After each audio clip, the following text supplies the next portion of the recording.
Mesdames et messieurs, bonsoir et bienvenue dans Viva Événement. Tout de suite, le sommaire. 5 candidats malentendants passent leur baccalauréat dans la capitale aux côtés des autres candidats non handicapés. Joachim Chissano de nouveau dans nos murs depuis cet après-midi. Il est venu à Madagascar pour voir les progrès faits par la partie malgache dans le processus électoral. Prévu se tenir à Nkourndjan ce jour, la manifestation politique de la mouvance Ravalmanan a été encore une fois annulée. L'Égypte au cœur d'une réunion à Bruxelles, l'Union européenne va devoir trancher entre plusieurs options après les séries de violences, suspendre stopper l'aide ou les accords de défense.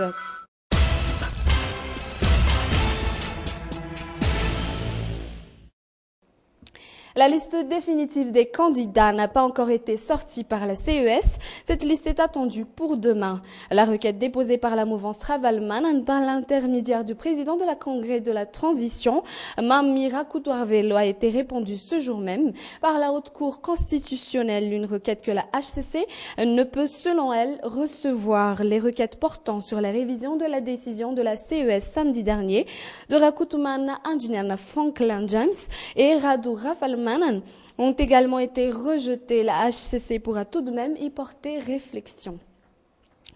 C'est dans un contexte politique très tendu que le médiateur de la SADC, Joachim Chissano, revient à Madagascar. À son arrivée à Ivat, il a déclaré à la presse que l'éviction des 3 principaux candidats par la CES ne devrait pas créer de troubles dans la grande île. Armisa Rakoutbe et Nzara Ranjiansou.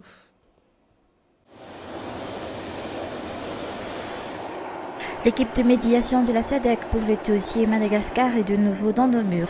Face à la presse, Joachim Chissano ne cache pas sa satisfaction quant à la récente décision de la Cour électorale spéciale samedi dernier.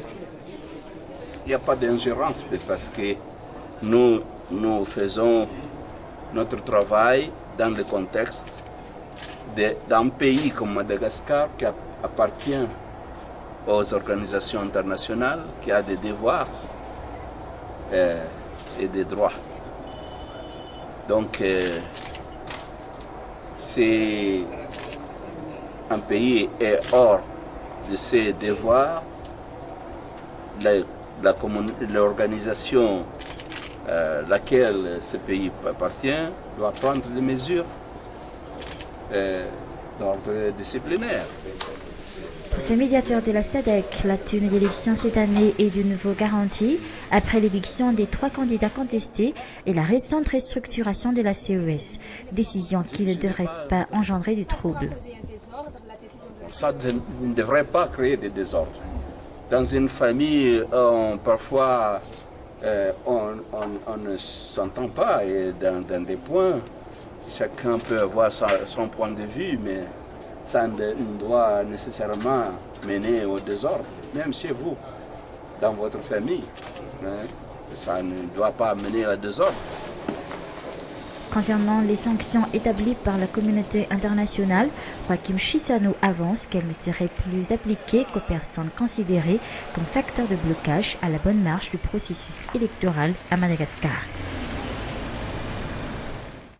Prévu se tenir à Nkourndjan ce jour, la manifestation politique de la mouvance Ravalmanan a été encore une fois annulée. Hier, le chef de la délégation Mammy Rakoutoarvelo a pourtant martelé l'organisation de ce mouvement à Nkourndjan ce jour. Il fait partie des compagnons de premières heures du président de la Transition, ministre des Finances et du Budget depuis 2010, et Radzon Armapian est le candidat de substitution proposé par Koul Roger et Jules Etienne, également évincé par la CES. Hier, il a déclaré qu'il s'agit d'une décision personnelle. Qu'en est-il alors de sa relation avec l'homme fort de la transition? Mais déjà, beaucoup le voient comme étant le candidat déguisé du président Andrzej. Écoutons ses explications au micro de Mambaoka Fechanien et de Nzara Ranjiansou. Je crois que le plus important, comme je le dis, c'est que j'ai reçu beaucoup de sollicitations de la part de tout le monde. C'est ça qui m'a boosté, si je puis m'exprimer ainsi, pour accepter cette candidature.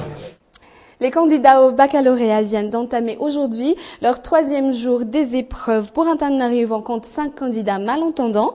Ils sont issus du centre Akama de 67 hectares. Comment vivent-ils ces examens aux côtés des autres candidats non handicapés? Tout de suite les images.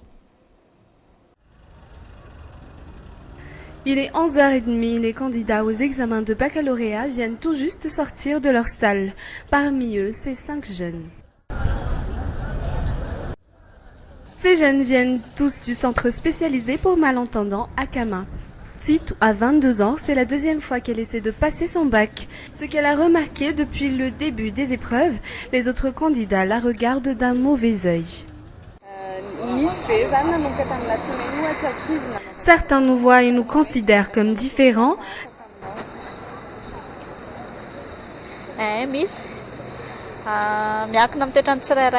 Ça dépend de chacun, d'autres sont hautains, ou peut-être qu'ils ont juste envie de nous parler, qui sait, mais en tout cas leur réaction laisse penser que nous ne leur sommes pas indifférents.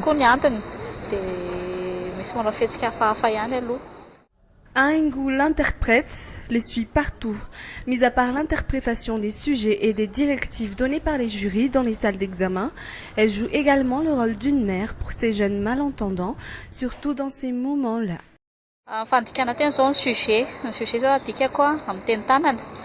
Ma tâche, c'est de traduire les sujets d'examen. Je les traduis en langage des signes. Je traduis également les directives données par les jurys. Ils partagent la salle avec d'autres élèves. La différence, c'est qu'ils ont juste besoin d'interprètes.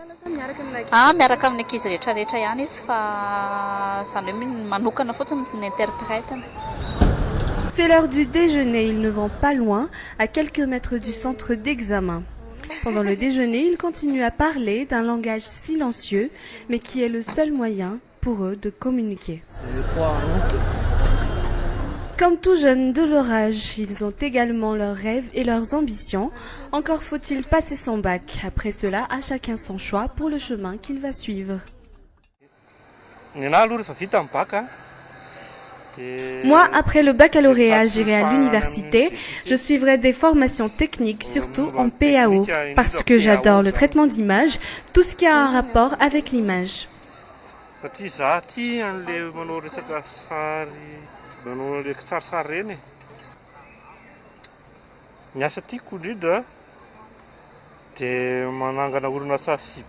Moi, je voudrais avoir mon propre cyber, où je serai mon propre chef.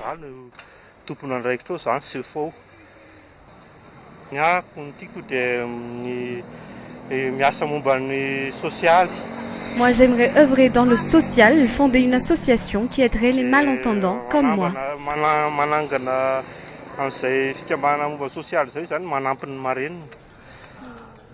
Il est maintenant l'heure pour ces jeunes de rejoindre leur salle d'examen. À la fin des épreuves ce vendredi, comme tous les autres, Tito et ses amis chercheront un moyen de se décompresser. Santé, à présent, qu'en est-il actuellement de l'utilisation de l'Artan à Madagascar? Ce médicament à effet psychotique dont la mise en vente est interdite par la loi depuis quelques années aujourd'hui. Absent des rayons des pharmacies, beaucoup de jeunes peuvent encore se le procurer au marché noir de la capitale. Sa consommation n'est pourtant pas sans risque. C'est un reportage signé Anna Muriel et Yves Janel. Le débat autour de la consommation d'Artan refait surface. Beaucoup de jeunes qui ont les moyens se permettent de l'utiliser, non pas pour se soigner, mais pour les effets psychotiques de ce médicament. En général, ce sont des jeunes qui sont en désir d'expérimentation, parce qu'en fait, l'Artan est un psychostimulant, et donc ça induit une augmentation de la confiance en soi, de l'euphorie, des inhibitions, et ça augmenterait aussi la sexualité. Et donc les effets recherchés sont à peu près similaires à ceux de l'amphétamine et de l'ecstasy, d'autant plus que le produit est moins cher. Donc il y a beaucoup, c'est ça qui explique l'usage détourné qu'en font beaucoup de personnes. À Madagascar, son utilisation est déjà régie par une loi sortie en 1997. Cette loi prévoit un contrôle strict sur l'utilisation et la vente de l'Artan. Depuis quelques années, ce médicament a disparu des rayons des pharmacies, sa mise en vente étant interdite. Mais de nombreux pharmaciens craignent que l'Artan soit encore vendu au marché noir de médicaments. Alors, il est soumis à prescription. Et donc il faut être très vigilant au moment de la délivrance parce que il faut vérifier si l'ordonnance est conforme. Donc normalement il doit figurer le nom du médecin, le numéro d'ordre du médecin, le cachet, le nom du patient, la date et aussi la validité de l'ordonnance. Et ensuite le pharmacien doit retranscrire toutes ces informations dans l'ordonnancier parce que c'est nécessaire et il peut être vérifié par l'inspection au niveau du ministère de la Santé à tout moment. Aujourd'hui, la boîte de 20 comprimés d'Artane se vend à 8 000 AGH. À Madagascar, seuls les hôpitaux et les centres psychiatriques peuvent l'utiliser. Dans d'autres pays comme la France, par exemple, l'État a fait adopter des lois pour limiter l'utilisation de ce médicament à effet psychotique, et ce, depuis 1950.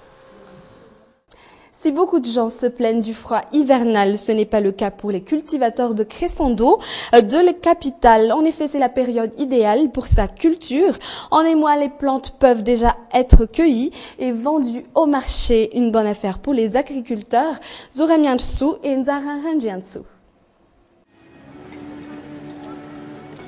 Le débat autour de la consommation d'Artane refait surface. Beaucoup de jeunes qui ont les moyens se permettent de l'utiliser, non pas pour se soigner, mais pour les effets psychotiques de ce médicament. En général, ce sont des jeunes qui sont en désir d'expérimentation, parce qu'en fait, l'Artane est un psychostimulant, et donc ça induit une augmentation de la confiance en soi, de l'euphorie, des inhibitions, et ça augmenterait aussi la sexualité. Et donc les effets recherchés sont à peu près similaires à ceux de l'amphétamine et de l'ecstasy, d'autant plus que le produit est moins cher. Donc il y a beaucoup, c'est ça qui explique l'usage détourné qu'en font beaucoup de personnes. À Madagascar, son utilisation est déjà régie par une loi sortie en 1997. Cette loi prévoit un contrôle strict sur l'utilisation et la vente de l'Artane. Depuis quelques années, ce médicament a disparu des rayons des pharmacies, sa mise en vente étant interdite. Mais de nombreux pharmaciens craignent que l'Artane soit encore vendu au marché noir de médicaments.